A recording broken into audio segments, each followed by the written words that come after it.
Hello, everybody. This is Mr. Karabi again with another lesson summary video talking about a bunch of the lessons that we're going to be doing associated with bullying. With this particular video, you can see my background. This was sent to me by a student named Maria. This is Seoul, South Korea. So depending on how large it is on your screen, it might not be that great of a picture, but I just wanted to be able to point that out to you. So let me just go and give you this quick lesson summary talking about bullying. Now, before I do that, let me just point out that there's many experts out there. I'm going to show you a couple different web pages and sites that give you a lot of information about this from experts in the field. They're really great sources. But for the purposes of my students, I just want to go and point out our topic page, the bullying topic page of our violence unit. And then we're going to use this slideshow to be able to explain what we're talking about. So bullying is defined as, okay, that was a mistake. Bullying is defined as an intentional aggressive behavior or intentional harm doing carried out repeatedly over time within an interpersonal relationship where there is an imbalance of power that is real or perceived. This particular link came through from the School District of Philadelphia's Policy 249 about bullying and cyberbullying. It was created originally in 2010 and then revised in 2016 to include acts of cyberbullying in it. And if you go and break this down, the key words in this particular sentence, the key words that you really need to look at are intentional, harm, repeatedly over time, with an imbalance of power that is real or perceived. That is real or perceived. This imbalance of power, what could that be? So it could be physical size. So somebody's bigger than somebody else. It could be looks, like the perception is that you look better than everybody else does. There's this defined idea of what is beautiful and what is not beautiful that we think about in society. So maybe looks, the pretty people versus the people that are not fitting the norm. Social status, so how popular are you when it comes to the particular friend group or school or environment or community. Along with that social combat ladder. Depending on, in fall 2020, you're not going to watch this, but we are going to see this in the future. There's a video talking about Speak Up that's formerly from Cartoon Network. I mean, it's made from Cartoon Network, but it's no longer available online anywhere. Anderson Cooper hosted this video. And one of the things that people were talking about on the video in this talk show part was that students in high school specifically are constantly trying to move up and down this social combat ladder. They want to get up the highest rung. And with bullying, sometimes a person that's on a higher ladder will get knocked down off of that ladder by somebody that's lower. Their perception of where you are in terms of your social status. And along with that, we have demographics. So there's a graphic that I have linked to on my website, which isn't there. So I'm going to have to look at it from my actual website and fix that later. And it's a graphic that was created in spring of 2019 by who then were juniors and are now college students or out of high school. And the graphic was everybody counts, understand. And they put a bunch of different demographics: race, culture, language, immigration, sex, gender, gender identity, sexual orientation, religion, philosophy, age, disability, impairment, finances, and class. You could probably add additional demographics to it. And the point that they were making when they made this graphic, and then we made it into a poster and hung it in the gym and in the health classroom, somebody can be picked on, harassed, treated unfairly, or bullied for any of those demographics when that demographic does not specifically fit in with what the majority feels that you're in. So depending on where you're at, whether it's a community or a business or a small group, or what part of the country you live in, or things like that, then those demographics can also shape you. Also in class, you were asked, or you would be asked if you were taking this class live, to identify the roles of bullying. So if you're doing this as a lesson, you should pause the video and figure out who are the roles. Here's a hint: victim is one of the roles. So who are the roles associated with bullying? Assuming that you paused it and now you're unpausing it, or if you didn't pause it and you're just copying the notes down, the one role is the bully, AKA the aggressor. So the person who's actually doing the bullying. The second one I already mentioned to you is the victim, AKA the target.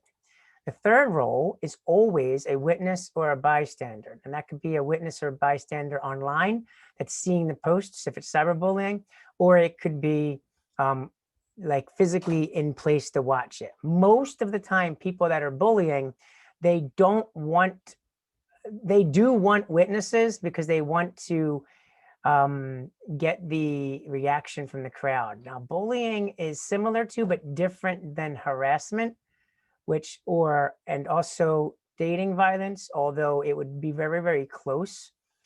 In those cases, they don't want you to be seen. They don't want witnesses on what they're doing. They want to continue their violence for control when it comes to harassment, intimidation, those kinds of things. But when it's a bully, when it's a person that's just using, we'll go backwards for the definitions. When it's a person who is, darn it, sorry. When it's a person that's having attentional aggressive behavior to harm someone else that's repeated over time with an imbalance of power, then that is, they need a witness. They need a bystander. 4 and 5 are sometimes involved. First is the instigator, the person that's encouraging the bully. So why does the bully keep doing it? Because one of the witnesses, one of the bystanders is going and encouraging the bully. They're laughing about it. They're giving them external feedback to make them feel like this is the right thing to do. If they were not doing that, then the bully would have no reason to continue because they're not getting the reaction that they want to have. And then 5 is intervener, AKA the upstander instead of a bystander. It's a person that intervenes. I don't mean intervene in terms of getting involved physically in fighting. I mean, I guess sometimes you'd have to do that for self-defense, but for the most part, it's just kind of like maybe you're there, you're on a bus or something, your friend is going, you're picking on somebody else. You kind of just tell your friend, yeah, let's just get out of here. We don't need to do this. Or maybe you walk into the lunchroom and you see somebody getting picked on, then you go over and you kind of just stand there, hey, what's going on? And just let yourself be known, you know? So I don't mean intervene in terms of putting yourself in harm's way, but also the intervener, and this is something that a lot of people don't like to do, they could report it. And you can report it confidentially in a school to a teacher or a principal or a counselor or a disciplinarian or a climate manager. You can do it confidentially a lot of times. You can report it outside of that environment to a supervisor or something like that, or you can let your parents know. And we do know sometimes that you go and you tell a teacher or a staff member or something like that, and you say they didn't do anything about it. Well, they have to.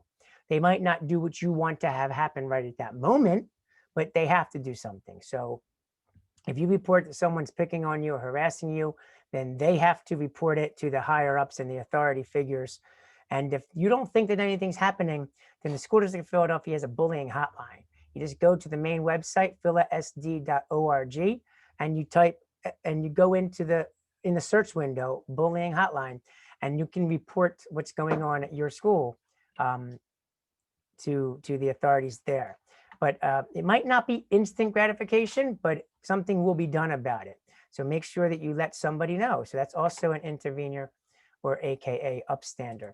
So a question, why do people bully? And that's a question that, again, you should pause the video to be able to think about. But these answers are from a website called Ditch the Label. So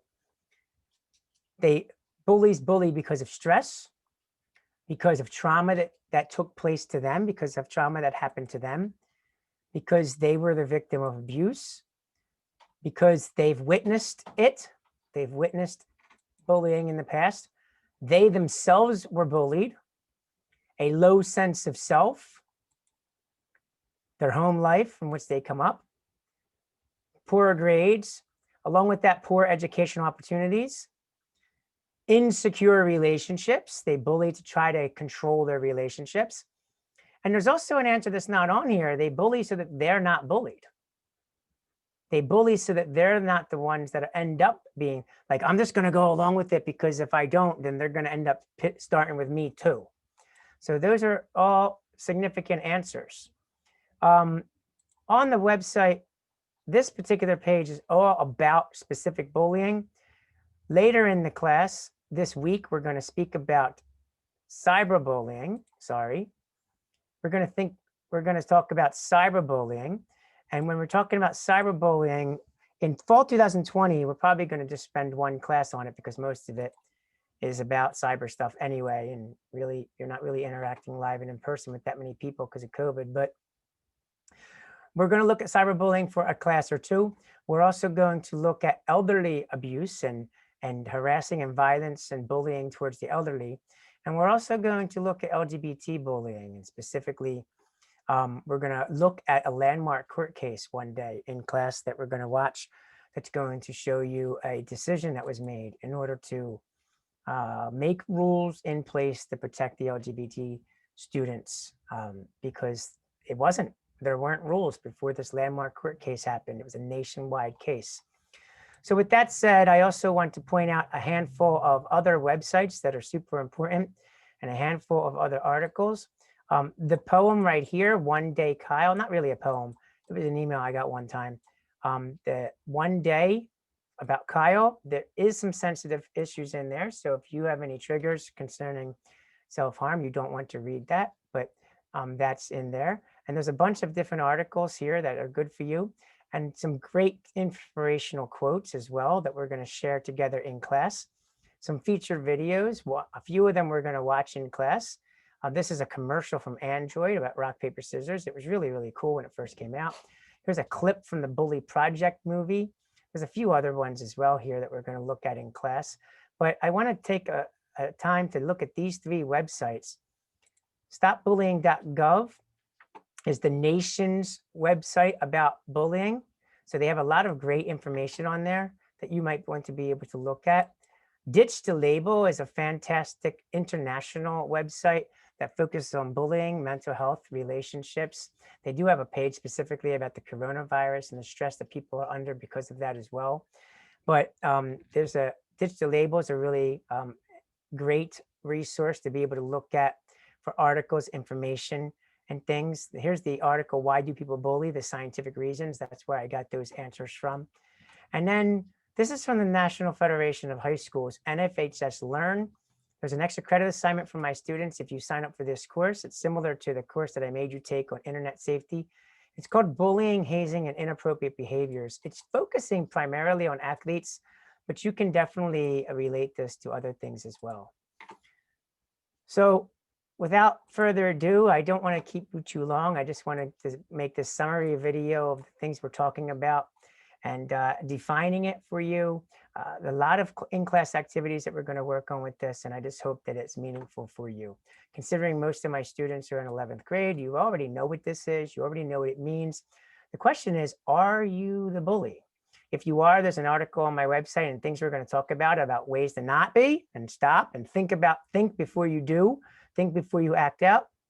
If you have been a victim of bullying or you are a victim of bullying, there's also resources on the website and on the websites that I just showed you about how to make sure that you get help and how to be able to stay safe. And yeah, with that said, if you have any questions, send me an email. Otherwise, have a great rest of your day.